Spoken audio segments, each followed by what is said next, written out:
कर्पूरगौरं करुणावतारं संसारसारं भुजगेन्द्रहारं सदा वसन्तं हृदयारविन्दे भवं भवानी सहितं नमामि।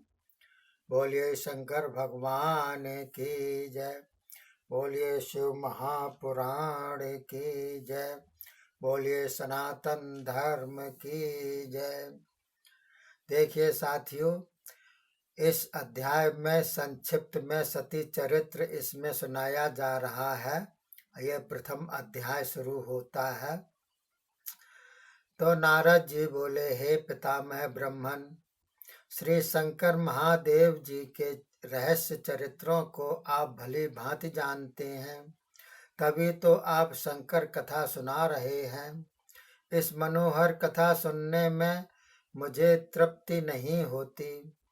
अब इसकी अग्रिम कथा विस्तार पूर्वक सुनाने की कृपा करें। इससे प्रथम आपने कैलाश निवासी श्री रुद्र को श्री शंकर जी का पूर्णांश कहा है। रुद्र भगवान निर्विकारी हैं। विष्णु आदि देवता जिनकी सेवा करते रहते हैं, ऐसे सज्जन गति श्री रुद्र जी ने विष्णु जी की प्रार्थना करने पर बहुत सुंदरी सती से विवाह किया और गृहस्थी हुए। अब संशय यह है कि देवी सती तथा पार्वती जी एक शरीर में दो स्थानों से कैसे प्रकट हुईं। उसी सती का पार्वती रूप में भगवान शिव के साथ विवाह कैसे हुआ, यह चरित्र तथा अन्य चरित्र भी भगवान शिव के सुनाने की कृपा करें। सूत जी बोले कि नारद जी के इन वचनों को सुनकर ब्रह्मा जी ने शिव जी का ध्यान करके कहना आरंभ किया। ब्रह्मा जी बोले, हे देवर्षि, सावधान पूर्वक सुनो। मैं परम पवित्र कथा सुनाता हूँ, जिससे तुम्हारा जन्म सफल हो जाए। हे नारद जी, सबसे पहले मैंने संध्या नामक कन्या को देख काम प्रपीड़ित होकर उसके साथ मैथुन की अभिलाषा की। तब धर्म ने भगवान शंकर को स्मरण किया। भगवान शिव प्रकट हो गए। तब उन्होंने मुझे पुत्रों सहित धिक्कारा और इस पाप से बचा लिया। फिर वे अपने स्थान पर चले गए। तब शिव जी की माया से मोहित होकर मेरे मन में शिव जी के प्रति द्वेषाग्नि भड़क उठी। मैं भी उन्हें मोहित करने के लिए अपने पुत्रों के साथ मिलकर उपाय करता रहा, किंतु मेरे पुत्रों के किए गए उपायों में से कोई भी सफल न हुआ। मैं सदा शिव को मोहित न कर सका। इस बात को जानकर विष्णु जी ने मेरे पास आकर मुझे शिव तत्वों को समझा कर कहने लगे, हे ब्रह्मा जी, आप भगवान शंकर के प्रति द्वेष न करें। मैंने उनका कहना न माना, क्योंकि मैं माया से मोहित हो रहा था, अपने हठ पर अड़ा रहा। तब मैंने दक्ष की पत्नी से शक्ति उत्पन्न हो, जिससे शिव मोहित हो जाएं।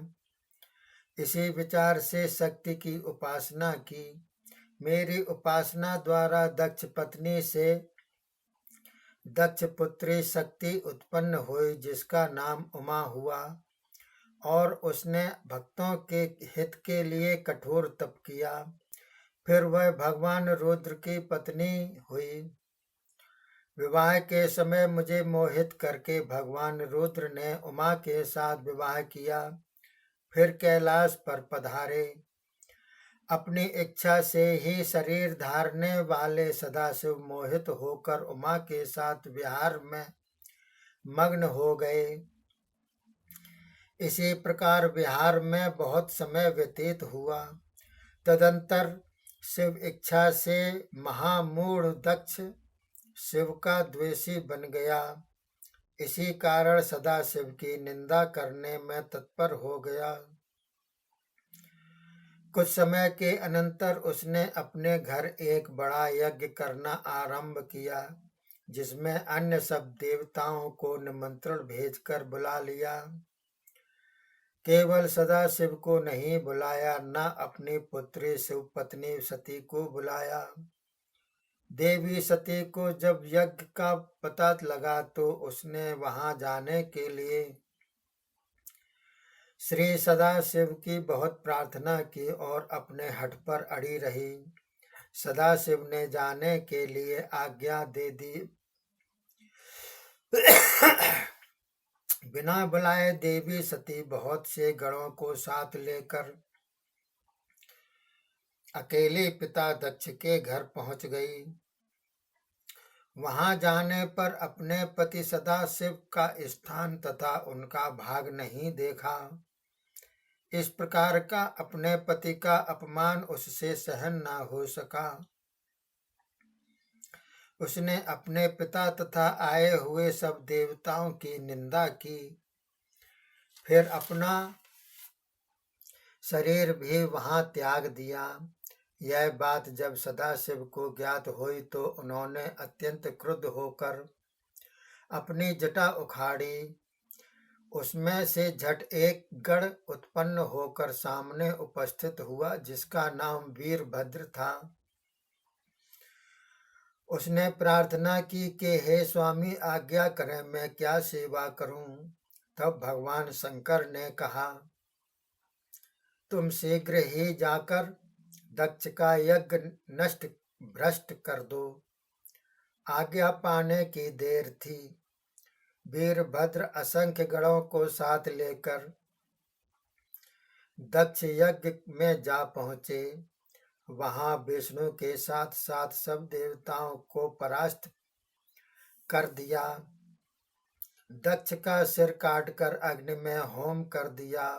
फिर वापस आकर भगवान शिव के आगे प्रणाम की।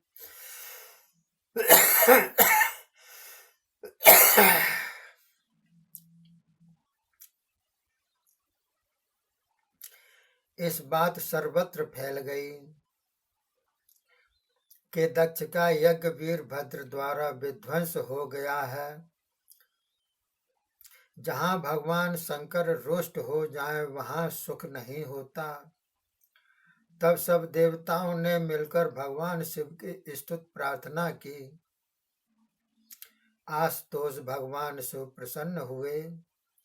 यज्ञ में दक्ष को जीवित किया। तब जीवित होकर दक्ष ने देवताओं के साथ भगवान शंकर की स्तुति की। तब प्रसन्न होकर सदाशिव ने यज्ञ भी पूर्ण करा दिया। उसी यज्ञ में सब देवताओं ने भगवान शिव का विशेषतया पूजन किया। सती के शरीर से जो ज्वाला उत्पन्न हुई थी उस पहाड़ों पर जाकर गिरी। वे पर्वत ज्वालामुखी नाम से प्रसिद्ध हुए। उन पर्वतों के दर्शन पाप नाशक हैं। उस ज्वाला का पूजन अत्यंत सुखदायक है। उसके अनंतर ही वहां देवी सती पार्वती नाम करके हिमालय के यहाँ विख्यात हुई।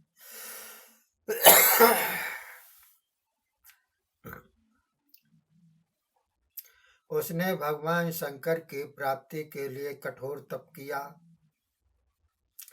हे देवर्षि नारद जी, आपके प्रश्न के अनुसार मैंने कथा सुना दी, जिसे सुनकर महान पुण्य होता है, सब पाप निवृत्त हो जाते हैं। बोलिए शंकर भगवान की जय। शिव महापुराण की जय। देखिए साथियों, मैंने आपको प्रथम अध्याय सुनाया। आगे के द्वितीय अध्याय में कामदेव का जन्म के बारे में वृतांत है, जो मैं आपको सुनाऊंगा। तब तक के लिए धन्यवाद। जय हिंद, जय भारत।